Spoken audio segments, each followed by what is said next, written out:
Assalamualaikum warahmatullahi wabarakatuh. Waalaikumsalam warahmatullahi wabarakatuh. Selamat siang Ibu Siti Kurnia dan Kak Amir. Selamat siang, Kak. Saya di sini Hanin yang akan menemani podcast kita pada siang hari ini dalam rangka FUPI Talks 2024 yang diselenggarakan langsung oleh Dewan Eksekutif Mahasiswa Fakultas Usuluddin dan Pemikiran Islam. Senang sekali bisa berkesempatan untuk berjumpa, bertemu, dan bertegur sapa tentunya berbincang-bincang di sini bersama kedua narasumber kita yang sudah duduk di hadapan saya dan akan menemani kita semua selama beberapa menit ke depan. Apa kabar Ibu? Alhamdulillah sehat. Gimana Mbak Anin? Alhamdulillah saya juga sehat. Kak Amir gimana, apa kabar Kak? Alhamdulillah, dengan bulan puasa ini semoga kita semua bisa semangat. Amin. Dan teman-teman penonton setia YouTube kami, semoga selalu dalam keadaan sehat ya semuanya. Baik, sebelum melangkah lebih jauh, alangkah baiknya jika kita perkenalan terlebih dahulu ya Ibu dan Kamir. Hari ini kita sudah kedatangan kedua tamu agung, tamu spesial, tentunya narasumber hebat kita. Ada Ibu Siti Kurnia yang kerap disapa Bunia ya Bu? Ya, betul. Nah, di sini saya akan membacakan CV singkat dari Ibu Nia. Dr. Roro Siti Kurnia Widya Astuti, MPDMA. Saat ini beliau menjabat sebagai Ketua Program Studi Sosiologi Agama, Fakultas Usuluddin dan Pemikiran Islam, UIN Sunan Kalijaga, Yogyakarta. Kemudian dosen tetap Prodi Sosiologi Agama, Fakultas Usuluddin dan Pemikiran Islam, UIN Sunan Kalijaga, Yogyakarta. Dan riwayat pendidikannya S3 di Interreligious Studies, UGM, S2 di Social Justice in Intercultural Relations, School for International Training, USA. Kemudian S2 juga di Penelitian Evaluasi Pendidikan, UNY, dan S1 di UIN Sunan Kalijaga, Yogyakarta. Untuk publikasi jurnal ilmiah, yang pertama ada Career Reorientation During the COVID-19 Pandemic, Evidence from Fresh Graduate of Indonesian College. Kemudian Journal of Social Studies volume 19 nomor 1 2023. Ada Reclaiming on Authority, Women's Ulama Congress Network, KUPI, and a New Trend of Religious Discourse in Indonesia. Artikel bersama di Academic Journal of Interdisciplinary Studies 2022, Skema Kekerasan Terhadap Anak di Daerah Istimewa Yogyakarta, Jurnal Sosiologi Agama volume 13 nomor 1 2019 Sinta 5. Kemudian ada Problem-Problem Minoritas Transgender dalam Kehidupan Sosial Beragama, Jurnal Sosiologi Agama 2017. Dan yang terakhir ada Jurnal Religious Freedom for Minority Muslim Group Based on Gender in Indonesia, Musawa Jurnal Studi Gender dan Islam 2017. Untuk fellowship ada Short Course Research Methodology in Overseas Countries, Aga Khan University London, UK 2015. Ada beasiswa program doktor di UGM dari Direktorat Pendidikan Tinggi Islam, Direktorat Jenderal Pendidikan Islam, Departemen Agama Republik Indonesia 2010 hingga 2014. Dan yang terakhir ada International Fellowship Program, Ford Foundation USA 2005 hingga 2007. Untuk awardnya Anugerah Tanda Kehormatan Satya Lencana Karya Satya 10 tahun dari Presiden RI tahun 2018. Itu mungkin ya CV sedikitnya dari Ibu narasumber pertama kita. Untuk narasumber kedua yaitu Kak Amirul Faizani dan kerap disapa Kak Amir ya Kak? Ya. Kak Amir ini asal mana ya Kak? Saya berasal dari Riau, Sumatera. Riau, Sumatera, dan domisili saat ini? Saat ini berada di Gedong Kuning, Jalan Gedong Kuning di Daerah Banguntapan. Ya. Bantul ya Kak? Saat ini Kak Amir sedang menjabat sebagai Kepala Menteri Luar Negeri ya Kak, Ya. di Dewan Eksekutif Mahasiswa Fakultas Usuluddin dan Pemikiran Islam periode 2024. Untuk Bunia sendiri asli mana ya Bu? Jogja. Oh, Ibu asli Jogja, pribumi ya, Bu? Betul. Jadi memang dari lahir hingga saat ini tinggal di Jogja, Bu? Betul, lahir, sekolah, kuliah S1 dan S2 yang pertama di Jogja, bekerja di Jogja. Iya. Melanjutkan tugasnya juga saat ini di UIN Sunan Kalijaga, Yogyakarta. Oke, kembali kita sapa bersama narasumber hebat kita. Halo Bu Nia, halo Kamir. Halo. Baik, tema podcast kita pada kali ini ialah fenomena Ramadan di masyarakat Yogyakarta. Berbicara tentang Ramadan nih, banyak kita jumpai di setiap sudut Jogja, para segelintir orang berlomba-lomba untuk berbagi takjil gratis dengan porsi yang cukup amat banyak. Nah, gimana sih awal mula adanya tradisi berbagi takjil gratis ini sehingga banyak sekali peminatnya dan tentunya banyak juga nih donaturnya. Mungkin Ibu bisa menceritakan bagaimana awal mula adanya tradisi berbagi takjil gratis di Jogja, Bu? Silakan. Oke, terima kasih Mbak Anin. Mungkin berawal dari tujuan dari puasa Ramadan gitu ya. Puasa Ramadan itu kan salah satu tujuannya adalah selain untuk mendisiplinkan diri kita, kemudian ada juga untuk berbagi kemanusiaan gitu ya. Kita berbuat kebaikan untuk orang lain sehingga dengan begitu kita berharap akan mendapatkan keberkahan selama bulan Ramadan ini. Nah, kalau kita melihat dari perspektif sosiologi ya, karena kita dari sosiologi agama ya, seperti yang disampaikan oleh Emil Durkheim itu kan ada yang sakral dan ada yang profan. Nah, yang sakral itu suatu yang diyakini di luar kekuasaan manusia, sehingga seperti apa saja yang ada di doktrin agama, kepercayaan manusia terkait dengan hal-hal yang sakral, yang gaib gitu, itu kan merupakan hal-hal yang sakral gitu ya. Nah, sehingga bulan Ramadan yang menurut umat Islam itu dianggap sebagai bulan yang suci, nah itu adalah sesuatu yang sakral, ya kan? Nah, untuk manusia itu makhluk sosial dan makhluk yang juga merupakan karena makhluk itu kan berarti kan yang diciptakan. Nah, seorang muslim itu pasti akan merasa dekat ketika dia itu mendekatkan diri kepada Sang Pencipta. Nah, ini bulan Ramadan ini sebagai bulan yang suci bagi umat muslim yang dianggap sakral, tentunya dimanfaatkan dengan sebaik-baiknya bagi umat muslim. Nah, oleh karena itu, karena salah satu tujuan puasa itu adalah untuk berbuat kebajikan, maka diseyogyakan bagi semua umat muslim itu untuk berlomba-lomba berbuat kebajikan. Salah satunya misalnya karena tadi sisi kemanusiaan itu dilatih gitu ya, dilatih untuk berbagi, bagaimana kita itu bisa merasakan penderitaan orang lain, orang yang tidak punya gitu ya, sehingga kita puasa dari pagi sampai dari fajar sampai maghrib gitu ya. Nah, itu kan kita merasa kelaparan itu seperti ini gitu ya. Nah, ketika kita melihat orang-orang yang seperti itu, maka kita menjadi terketuk kan. Nah, kita ingin untuk berbagi dengan orang lain. Nah, sehingga bermula dari seperti itulah kemudian muncul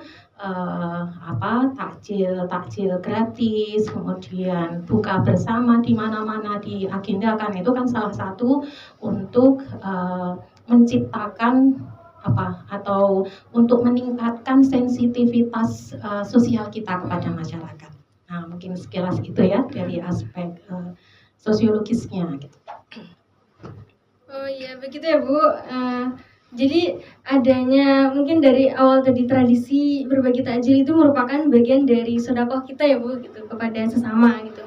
Ya, itu kalau di kalangan masyarakat muslim gitu ya. Kan gitu. Jadi kita merunutnya itu seperti itu gitu ya.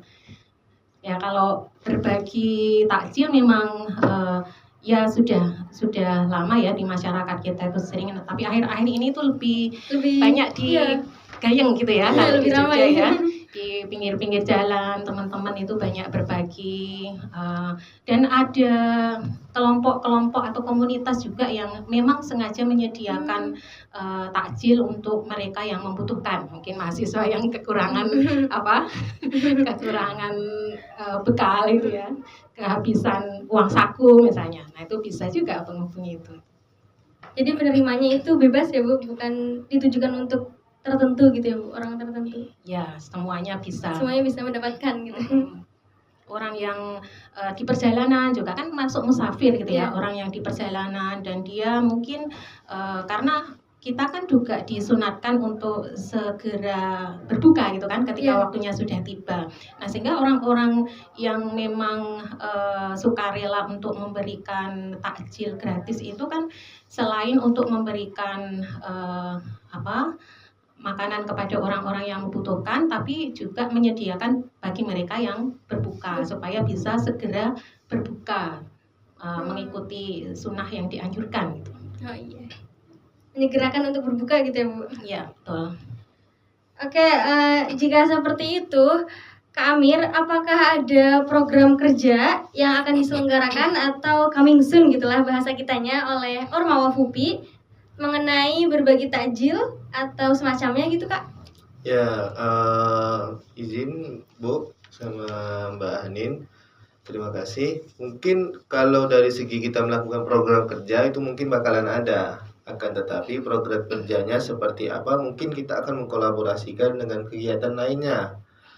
Insya Allah di bulan Ramadan ini mungkin dari Menteri Luar Negeri, Dewan Eksekutif Mahasiswa Fakultas Usuluddin itu ingin mengadakan namanya Usuluddin Mengabdi Bu. Jadi Usuluddin Mengabdi itu memfokuskan para teman-teman Fakultas Usuluddin untuk mengabdi di suatu tempat ke masyarakat. Jadi mengimplementasikan ilmunya yang sudah dapatkan dari kampus itu ke masyarakat. Nah, jadi di situ kita bisa menyelingi nanti agenda-agenda kita ketika sudah melakukan di pengabdian. Itu kita bisa juga bagi takjil, ataupun kita juga membantu warga, ataupun juga kita mengajar para anak-anak yang ada di sana. Nah, itu juga bisa membangkitkan spirit kita atau membangkitkan semangat kita dalam berbuka puasa dalam bulan Ramadan ini.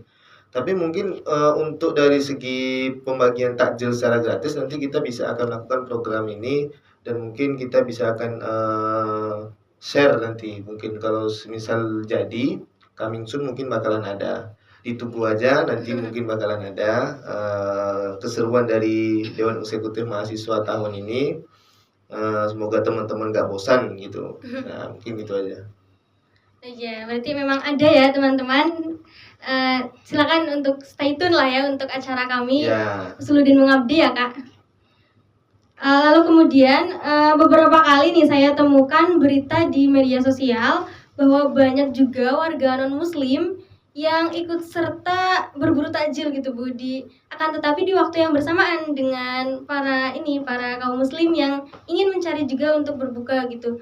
Gimana nih menurut pendapat Ibu mengenai kasus yang seperti ini? Kayak seakan tuh sebenarnya waktunya baiknya tuh untuk kami gitu yang muslim, akan tapi mereka yang non muslim juga ikut meramaikan gitu. Ya. Gimana Bu? Kalau menurut saya ya mungkin ketika ada fenomena seperti itu berarti kan orang-orang yang kekurangan atau membutuhkan sesuap nasi atau makanan gitu tidak hanya orang muslim ya berarti kalau dilihat dari fenomena yang ada, kenapa kemudian orang-orang non muslim yang mungkin mereka tidak puasa kok juga memanfaatkan itu, berlomba-lomba untuk mencari itu. Berarti asumsi kita bisa mengasumsikan bahwasanya oh ternyata banyak masyarakat Indonesia khususnya ya yang mengalami kekurangan dalam hal pangan gitu ya. Nah, berarti bagaimana nanti pemerintah berikutnya itu untuk mensejahterakan masyarakatnya ya? Apakah dengan program apa yang ingin dicanangkan oleh beberapa kandidat presiden itu nanti akan mensejahterakan warga masyarakat kita ataukah bagaimana? Nah, gitu kan. Nah, sehingga kalau melihat seperti itu berarti memang motivasi dari para pembagi takjil gratis itu kan memberikan makanan untuk mereka yang membutuhkan. Kalau yang non muslim itu juga butuh, ya kenapa tidak? Tidak masalah kan? Kita orang muslim pun tidak membatasi memberikan sedekah itu tidak hanya kepada sesama muslim, tapi kita juga akan memberikan sesuatu hal kepada teman-teman kita yang lain yang di luar non muslim gitu kan. Kalau kita melihat ya misalnya, karena kalau di Jogja ini ya, fenomena di Jogja, masyarakat Jogja kan kebetulan ya, kalau kita bisa melihat dari populasi penduduk itu mungkin masyarakatnya kan mayoritas muslim. Nah, sehingga ketika ada mahasiswa atau masyarakat non muslim yang ada di Jogja dengan kondisi bulan puasa ini, kalau misalnya semua warung makan tutup, sementara mereka kan tidak diharuskan untuk berpuasa dan mereka juga perlu bertahan hidup gitu kan. Mereka harus makan, mereka misalnya mau beli makanan di warung semuanya tutup, kan mereka jadi kelaparan. Nah, ini kan juga kita sebagai masyarakat muslim mungkin kita juga perlu punya kepekaan juga ya, kepekaan sosial. Jadi kalau ada teman-teman kita yang non muslim, mungkin mereka di kos tidak punya persediaan makanan, kita boleh juga berbagi gitu ya. Misalnya kita masih punya tadi makanan sahur kita, nah kita bawakan untuk teman-teman yang non muslim itu misalnya gitu kan. Nah di UIN juga kan ada teman-teman mahasiswa yang non muslim juga yang kuliah di sini kan. Nah dulu pengalaman saya dulu waktu kuliah itu, karena saya kuliahnya bukan di UIN saat itu kan, banyak teman-teman yang non muslim juga. Nah saat itu ada teman non muslim itu yang bilang, saya lapar mau cari makan di mana-mana tutup. Oh, kalau tahu gitu bisa saya bawakan makanan gitu kan ke teman-teman yang muslim gitu. Nah, itu kan ketika kita saling berbagi itu kan betapa indahnya kehidupan di masyarakat kita itu ya. Tidak melihat bagaimana latar belakang sosial, latar belakang keagamaan, latar belakang etnis. Nah, itu akan membuat Yogyakarta itu menjadi semakin nyaman harapannya ya, sehingga menjadi nanti kalau semua wilayah itu menjadi nyaman, nanti kan akan tercipta baldatun thayyibatun wa rabbun ghafur. Gitu ya Mbak. Ya berarti kita saling merangkul gitu ya Bu, gitu, antar sesama gitu, walaupun dibedakan oleh agama gitu dan seterusnya. Kira-kira yang sering kali ditemukan gitu dan worth it bisa dijadikan rekomendasi tempat untuk ngabuburit hingga berbuka di area Yogyakarta, itu di mana saja Kak gitu, Kak Amir, supaya bisa dijadikan sebagai referensi atau acuan gitu untuk teman-teman, untuk sobat FUPI sekalian. Karena Kak Amir nih selaku anak muda yang update gitu, kalau Bu Nia kan sudah berkeluarga gitu statusnya, atau bahkan Bu Nia juga selalu ngabuburit ya Bu di rumah? Kadang-kadang. Tapi nggak setiap hari ya Bu? Enggak. Di rumah kan harus masak ya Bu? Gimana nih Kak, ada nggak rekomendasi untuk kami ngabuburit hingga berbuka gitu Kak? Ya, mungkin kalau untuk tempat itu banyak banget, banyak kalau di Jogja itu banyak. Sampai kebanyakannya kita itu bingung. Jadi Bu, kita kalau mau udah maghrib nih, nanti jam 4 itu ketika kita masuk kuliah sama teman-teman itu kita malah bingung. Jadi kita malah bingung, kita mau buka puasa di mana ini? Di mana aja tuh bisa kita buka puasa kalau di Jogja. Di masjid mana pun bisa. Tetapi ada beberapa masjid yang memang masjid tua yang ada di Yogyakarta, yang itu biasanya tuh banyak masyarakat yang ada di sana untuk buka bersama. Contohnya Masjid Patok Negoro.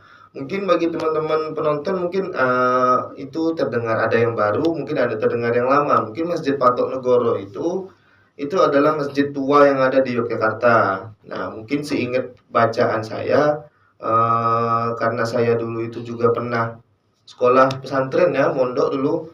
Mondok itu tepat juga di Patok Negoro, cuman berada di baratnya Yogyakarta, di Melangi Bu.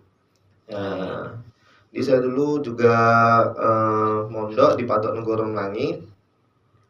Nah, di situ ketika saya di bulan Ramadan seperti ini, itu saya sore jam 3 atau jam 4 itu saya sudah keluar dari pondok biasanya untuk jalan-jalan keliling pondok, dan itu Cari buka ya. cari buka, niatnya cari buka, tapi kok malah dapat buka gratis gitu di Masjid Patok Negoro. Tetapi yang ada beberapa uniknya kalau ketika kita ada di masjid-masjid tua di Yogyakarta, kalau di Patok Negoro Melangi itu ketika kita sebelum melaksanakan buka puasa di sana itu ada tradisi.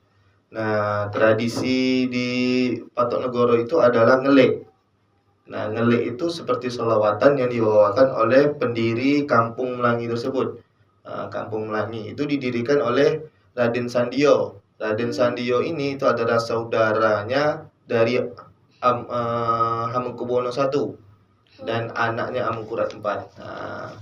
Nah, saya di situ dan melihat fenomena seperti itu, dan saya akhirnya setelah lulus dari pondok saya keliling lagi cari. Rupanya Masjid Patok Negoro ini itu ada 5. Di situ ada juga di Pelosok Kuning, ada juga di Dongkelan, ada juga yang di dekat UIN sini, yang di dekat JSC itu juga ada.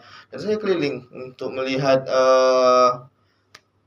buka bersama ataupun takjil gratis yang ada di situ. Nah, ternyata ada yang lebih menarik lagi nih, yaitu adalah Kampung Ramadan. Nah, jadi ada beberapa tempat atau beberapa daerah di Yogyakarta itu dia membuat Kampung Ramadan dengan bermula atau dengan inisiatif para pemuda-pemuda setempat. Nah, mungkin dari teman-teman itu sudah mengetahui ada beberapa kampung Ramadan, kayak contohnya Jogokarian. Ya, mungkin Jogokarian itu kan beberapa inisiatif dari pemuda-pemuda yang ada di sana, itu membuat kampung Ramadan, mempersilahkan para pedagang-pedagang untuk jualan di sana, dan bahkan Masjid Jogokarian itu membuatkan takjil gratis atau buka gratis ada di sana sehingga ramai orang ke sana. Itu sebuah fenomena dan orang banyak ngumpul sana. Bukan hanya di Jogokarian, di Kota Gede juga ada. Jadi kita setelah dari pasar Kota Gede itu udah ada itu pelangnya. Welcome to Kampung Ramadan Kota Gede. Itu banyak sama. Saya kemarin itu malah kesalahan saya pribadi itu saya pakai motor, Bu. Jadi saya keluarnya itu udah buka. Dari awal masuk itu udah rame kali. Jadi keluarnya itu udah azan. Udah berhenti di situ beli air minum untuk buka bersama. Mungkin banyak lagi tempat-tempatnya. Contohnya itu ada juga yang di daerah utara, di daerah Jalan Kaliurang itu juga ada beberapa. Salman juga ada. Ya, mungkin dari kampus-kampus juga buka gitu. Dari kampus-kampus juga ada seperti UGM, UIN sendiri, UII, UAD. Nah, itu juga buka bagi takjil dan buka bersama gitu. Tidak hanya bagi takjil dan buka bersama, tetapi kita juga mendapatkan ilmu di situ. Mungkin kita itu ketika mendapatkan buka bersama atau buka gratis atau bagi takjil, sebelum kita mendapatkan itu kita mendengarkan ceramah dulu, kita mendengarkan pengajian dulu sehingga kita tidak merasa bosan kita menunggu buka puasa. Nah, mungkin itu beberapa fenomena dan beberapa rekomendasi tempat-tempat untuk mencari takjil gratis untuk teman-teman yang ada di sini atau teman-teman penonton. Nah, mungkin itu aja. Tadi bagian dari tradisi unik ya yang ada di Yogyakarta gitu. Kayak membuka pasar Ramadan gitu. Mungkin di tempat saya itu agak kurang gitu. Di tempat saya di daerah saya itu agak kurang. Ada tetapi tidak banyak, tidak seperti di Jakarta. Kalau Yogyakarta itu rata kayaknya, rata. Di mana-mana itu ada. Jadi teman-teman saya itu kan karena saya tinggal juga sering ke asrama kabupaten saya, Bu, di Jalan Kaliurang, asrama anak daerah. Itu mahasiswa barunya itu kaget. Ketika melihat fenomena seperti ini. Wah bang, ini kok banyak kali orang ngasih takjil gratis. Wah bang, ini kok banyak kali orang ngasih sahur on the road. Sahur on the road itu juga nama lain dari bagi takjil, tapi sahur gitu, sahur bagi gratis gitu.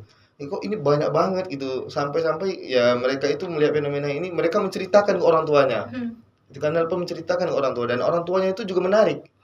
Bahkan ada beberapa dari teman-teman itu yang orang tuanya itu juga asli dari Jawa. Tetapi ketika zaman itu belum ada. Ya, kata orang tuanya belum ada, sehingga di zaman sekarang ketika orang tuanya melihat seseru apa Jogja sekarang ini gitu. Nah, mungkin itu fenomena-fenomena yang ada di Jogja.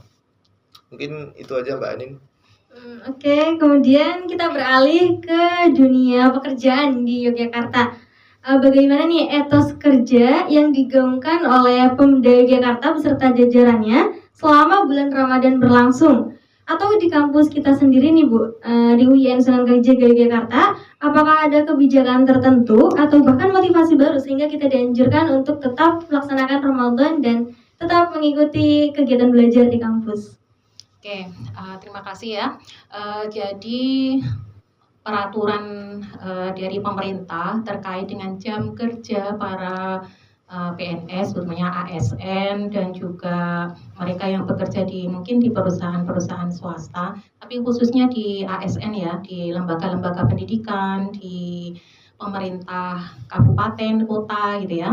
Itu ada edaran terkait dengan jam kerja itu mulai dari jam 8 sampai jam 3 sore. Nah, itu ya. Jadi mungkin maksud dari mempersingkat jam kerja tersebut untuk lebih mengoptimalkan kegiatan puasa di bulan Ramadan dan juga mungkin produktivitas kerjanya juga supaya lebih maksimal gitu ya. Nanti kalau terlalu sore kan masih orang-orang berpikir, aduh nanti aku harus nyiapin buka, aku harus gini. Nah, sehingga kan ketika dipersingkat waktunya, harapannya seperti itu. Cuman kalau di kampus kita itu kan ya ada aturan seperti itu, tapi kan jam perkuliahan kan tetap sama ya. Ya kadang-kadang kita sebagai dosen itu agak dilema juga, ini jam kerjanya jam 8 sampai jam 3, tapi kalau kita ada jam kuliah jam 7 terus bagaimana itu kan. Nah, mungkin ya akhirnya kan kita bernegosiasi itu ya dengan para mahasiswa, gimana ini, oh ternyata ya kesepakatan lah nanti masuknya jam berapa, kemudian yang selesai kalau jam pulangnya jam 3, kemudian kita jadwal ngajarnya lebih dari jam itu, terus gimana gitu kan. Nah, itu juga yang kadang-kadang membuat kita itu agak kesusahan juga itu ya. Kadang ada yang bisa mendapatkan jadwal, bisa misalnya kelasnya ada yang kosong, bisa diajukan, atau mungkin ada juga yang online gitu ya, supaya semuanya bisa berjalan dengan baik dan materi perkuliahan juga tetap sesuai dengan waktu yang ditentukan. Yaitu masing-masing dari Bapak Ibu dosen untuk merancang perkuliahan masing-masing gitu, terkait dengan aturan tadi ya. Ya mudah-mudahan itu bisa menjadi semakin produktif ya. Etos kerjanya semakin tinggi gitu ya. Sebenarnya kan salah satu hikmah dari puasa itu kan juga meningkatkan produktivitas supaya kita itu bisa lebih fokus gitu ya. Kalau kita sudah berpuasa itu kan harapannya kita nggak mikir macam-macam, kita nggak mikir oh nanti harus makan siang ini, harus keluar ini kan, berarti kan harapannya itu kita bisa fokus dalam berpikir dan bekerja gitu, sehingga etos kerja itu semakin meningkat. Ya itu kan masih berlatih ya, mungkin di tahap-tahap awal masih berat gitu ya, tapi kalau sudah terbiasa ya mungkin enak saja. Kita kan kadang-kadang melihat orang yang tidak puasa pun kita kan nggak tertarik juga kan, karena kita merasa lebih enak ketika makan bareng saat sahur dan saat buka gitu kan. Nah gitu, cuman kalau kayak perempuan itu kan kita juga punya waktu yang tidak diperbolehkan puasa gitu ya. Nah kadang kalau tidak ada temannya makan saat tidak diperbolehkan puasa itu rasanya kan tidak semangat juga, lebih baik malah puasa itu kan. Seperti orang puasa tidak puasa tapi seperti orang puasa gitu ya. Mungkin itu ya Bu. Kemudian selanjutnya Ibu bisa menceritakan pengalaman Ibu nih selama berpuasa di Jogja gitu. Selain Ibu sebagai orang Jogja asli, gimana nih perasaan Ibu berpuasa di Jogja? Apakah ada yang berbeda atau gimana Bu? Maksudnya berbeda dalam hal apa, suasana ataukah? Suasana mungkin gitu. Ya kalau selama saya di Jogja ya dari saya kecil itu ya misalnya, kalau aktivitas di masjid tiap sore rame, ada TPA itu yang memang dari saya kecil sudah ada gitu ya. Kemudian kalau apa namanya di kampung halaman saya misalnya nanti tiap sore ada TPA misalnya, kemudian ada yang berbagi takjil gitu kan. Biasanya kalau di masjid itu kan sudah dikoordinir ya, siapa hari ini siapa saja yang akan berbagi takjil. Nah, itu sudah ada sejak zaman dulu.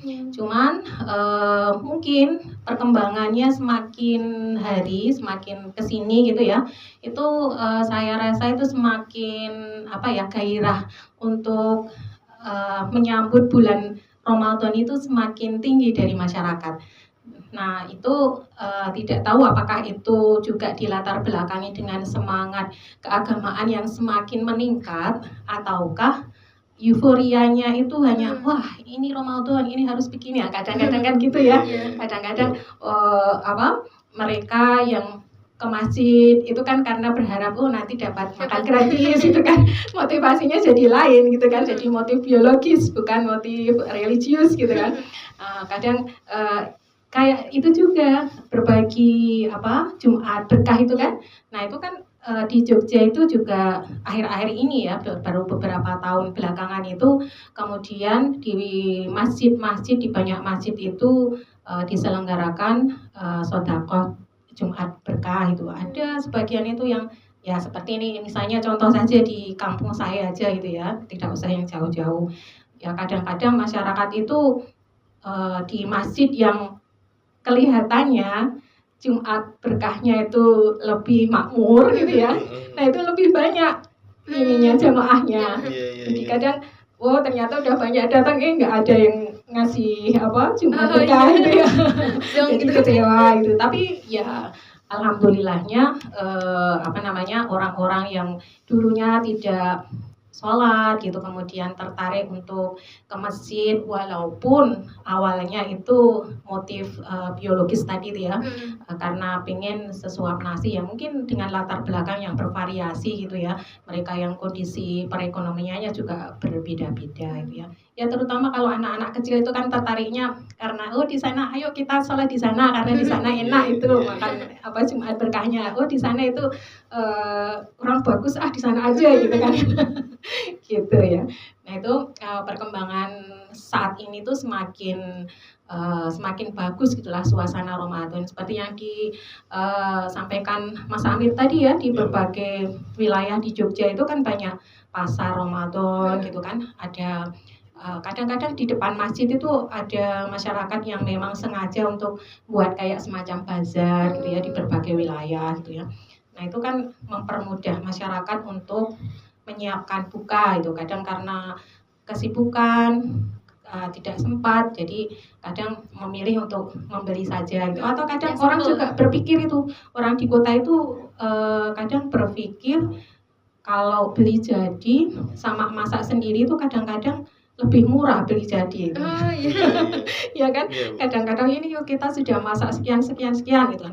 Kadang malah nggak habis gitu ya, banyak makanan sisanya itu kan, akhirnya nanti makanan sisanya buat apa itu kan, kalau punya ternak misalnya ayam atau apa kan bisa dikasih ayam, kalau enggak nah itu kan kadang mubazir gitu kan. Nah kadang kalau beli kan sesuai dengan kita mau makan berapa orang nih, nah berarti kita belinya sekian gitu kan. Nah jadi kadang-kadang itu orang berpikir semakin praktis gitu ya.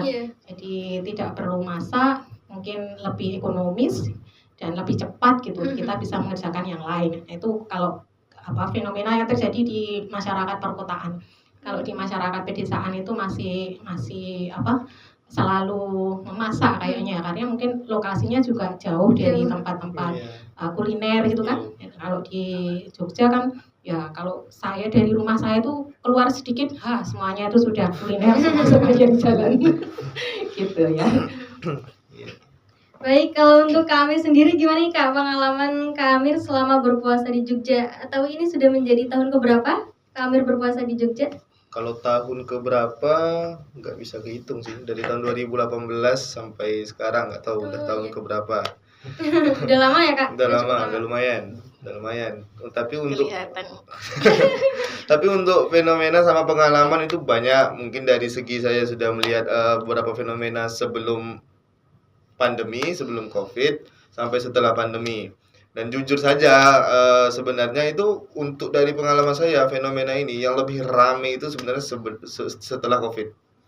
Kalau setelah Covid itu rame banget. Bahkan kalau sebelum Covid itu ya mungkin rame, tapi ramenya di Malioboro dulu.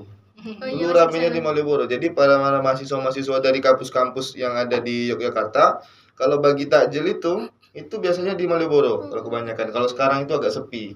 Kalau sekarang itu kebanyakan itu ya di depan-depan kampus, kayak di depan sini lampu merah, terus kayak di alun-alun kidul gitu. Terus ada di ini Jalan Taman Siswa atau Tamsis biasa kita panggil. Mungkin di situ lebih banyak kalau di sekarang. Kalau di dulu itu banyaknya di Jalan Malioboro, terus banyaknya juga di masjid-masjid. Mungkin juga ada beberapa, tapi saya masih agak ingat sama nggak ingat. Tapi untuk dari bulan puasa ketika bulan pandemi itu saya tidak ada keluar dari pondok karena dilarang sama Pak Kiai dulu, dilarang dulu dari pondok. Nah, untuk berada di pondok. Untuk fenomena yang lainnya mungkin kalau ketika selama saya Ramadan itu ya tadi ada saya menjelaskan bahwasanya sebelum kita mendapatkan takjil itu kita juga mendapatkan ilmu. Nah, salah satunya dulu saya pernah penasaran nih di Kampung Melangi sana di Masjid Patok Negoro itu dengan ngelik. Nah, ngelik sama tradisi yang ada di Kampung Melangi. Jadi saya heran itu pertama kali di Jogja itu ketika Ramadan itu nggak ada main mercon. Jarang Ya, gitu loh. memang. Jarang. Nah, kalau di rumah saya di Dilarang Sumatera di sini. dilarang Mercon ya, Bu? dilarang ya. Ya, dilarang. Kalau di rumah saya di Sumatera itu hampir semua main mercon. Bahkan di zaman kecil saya dulu main mercon itu sampai ya luka tangannya, sampai mukanya kena, sampai rambutnya itu kebakar. Nah, itu sudah Saking menjadi seringnya gitu ya, Pak? saking seringnya gitu. Dan ketika sampai di Jogja itu kok sepi gitu, kok nggak ada. Tetapi ada satu tempat tuh. Itulah di Melangi. Dia itu main mercon. Dan merconnya itu besar-besar. Jadi merconnya itu dibikin sendiri, pakai kertas, bikinnya segini besar dan bunyinya kuat. Sampai kemarin tuh ada di Twitter yang nge-tweet ini gempa di mana? Gempanya di mana? Terus ada teman-temannya yang balas di komentar-komentar itu ini gempa di Magelang, gempa di Kecamatan Tempel, gempa di ini. Rupanya enggak. Usut demi usut rupanya ada anak-anak yang di Kampung Melangi itu lagi main mercon. Saking kuatnya itu tanahnya getar. Dan saya pun sempat nanya sama masyarakat asli sana, kok di sini boleh, Pak? Kok di tempat lain nggak boleh? Wah, ya emang karena ini memang tradisi dulu dari sejak zaman Bang Nuriman gitu. Nah, ini kan baru nih. Ya, ini saya melihat hal baru ini seperti ini. Dan yang anak muda itu main mercon, sedangkan yang tua-tua atau yang sepuh-sepuh itu ngelik itu sholawat. Ya, sholawat di Masjid Patok Negoro itu yang tua-tua itu lagi sholawatan dan para yai, para pak kiai itu ada di sana dan sedangkan anak muda tuh main mercon. Nah, jadi nggak habis di situ nih, muter lagi keliling Jogja untuk mencari fenomena-fenomena baru atau pengalaman baru. Dan rupanya pengalaman saya yang paling agak unik ya tetap di Melangi gitu daripada di kampung yang lain. Nah, mungkin itu aja. Mungkin ada itu juga Mbak, seperti yang di Melangi itu ya, di daerah Imogiri itu, salah satu daerah di Imogiri itu ada juga kalau setiap mungkin setelah yang dibilang Lailatul Qadar gitu ya. Nah, terus mereka itu pada membunyikan apa itu kayak semacam petasannya tapi dari bambu itu, jedut gitu kan, kan pakai dari bambu, terus nanti ada apinya itu ya. Nah itu sampai keras sampai memekakkan telinga. Tapi di situ diperbolehkan di kampung itu gitu ya, karena sudah tradisi juga katanya gitu kan. Dan tokoh agama di situ membolehkan karena yaitu sudah kebiasaan dilakukan di situ. Tapi kalau di daerah lain pasti sudah dilarang ya, Bu? Dilarang. Jadi hanya di beberapa tempat ya mungkin yang masih diperbolehkan di Jogja. Oke, terakhir dari Ibu Nia ini ada yang ingin disampaikan, Bu, untuk kita semua, pesan dan kesan mungkin gitu, Bu. Oke, terima kasih ya untuk teman-teman semua, para pemirsa YouTube ya, YouTube channel dari Dimapupi.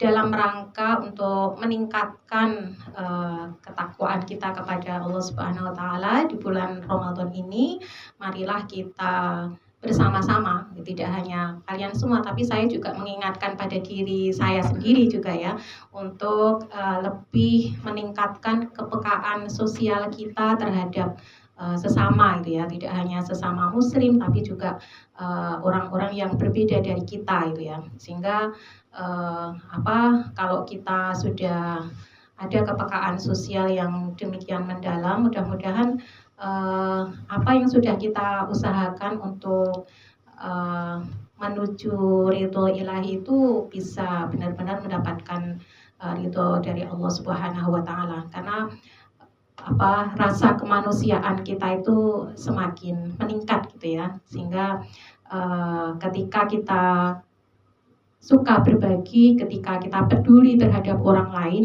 maka kita akan semakin menjadi orang yang terpilih gitu ya. Mudah-mudahan seperti itu. Gitu saja. Baik, selanjutnya dari Kak Amir sendiri Kak, gimana Kak, ada kesan dan pesan untuk kita semua? Untuk pesan dan kesan mungkin tidak banyak, karena kalau terlalu banyak saya nggak berhak itu untuk memberikan pesan dan kesan terlalu banyak, karena saya butuhnya pesan gitu. Nah, saya butuhnya dapat pesan dari orang tua, saya butuhnya dapat pesan dari orang-orang yang berilmu. Tapi mungkin sedikit saya ingin untuk bagi teman-teman mahasiswa itu untuk tetap sadar diri dan tetap berpuasa, tetap semangat, dan tetap menjalani kuliah seperti biasanya dan jangan bolos. Nah, itu aja mungkin dari saya. Karena saya nggak butuh banyak-banyak itu. Baik, pesan yang disampaikan Kak Amir sekaligus menutup perjumpaan kita pada siang hari ini. Terima kasih saya ucapkan kepada Ibu Nia dan Kak Amir atas kesempatan yang diberikan untuk kita bisa berbincang-bincang bersama di ini. Tetap semangat, saya Hanin selaku moderator pada acara Fupi Talk siang hari ini pamit undur diri. Tetap semangat dan sampai jumpa di podcast Fupi selanjutnya. Bye-bye. Assalamualaikum warahmatullahi wabarakatuh. Waalaikumsalam warahmatullahi wabarakatuh.